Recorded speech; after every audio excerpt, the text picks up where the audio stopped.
Hello everyone, স্বাগতম সবাইকে।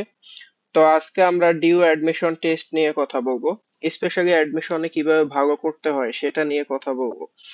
তো অ্যাডমিশনে ভালো করার জন্য অনেক অনেক উপায় আছে। আজকে আমরা সবচেয়ে ইম্পর্ট্যান্ট শুধু একটা মাত্র টিপস নিয়ে কথা বলবো।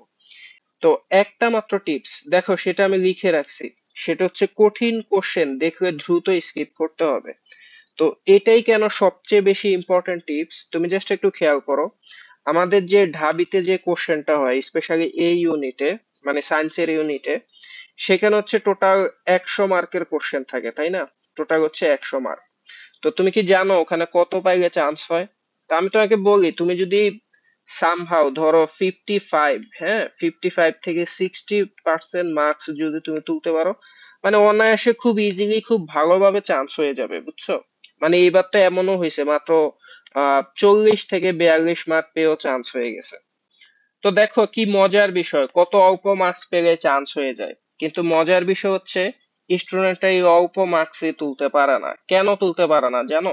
আমি তোমাকে বলি, তুমি যখন কোশ্চেন দেখবা, বুঝছো, ঢাবি কোশ্চেন যখন দেখবা, তুমি দেখবা যে এমনি তুমি 70-80% কোশ্চেন সলভ করতে পারবা, বুঝছো, এমনি সলভ করতে পারবা।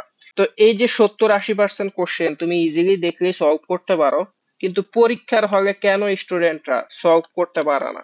এটার কারণটা আমি তোমাকে বলি। ওখানে কোশ্চেন কতটা ইজি এটা ডাজন্ট ম্যাটার, ওখানে কিন্তু টাইম খুবই কম থাকে, বুঝছো, খুবই লিমিটেড টাইম থাকে।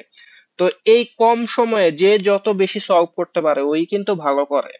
তো যখন তোমার অনেক ইজি ইজি কোশ্চেন আছে, আমি তোমাকে কি সাজেস্ট করব, যেহেতু এটা একটা টাইমের খেলা, তুমি ওখানে হচ্ছে যেগুলা ইজিলি সলভ করতে পারো, মানে এক দেখাতেই বলে দিতে পারো অ্যান্সার কত হবে, তুমি খুব দ্রুত ওগুলা সলভ করে ফেলবা।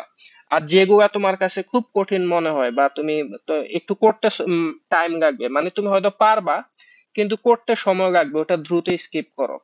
যদি সময় থাকে ওটা পরে করতে পারবা। তুমি দেখবে যে দ্রুত কোনগুলা সলভ করা যায়।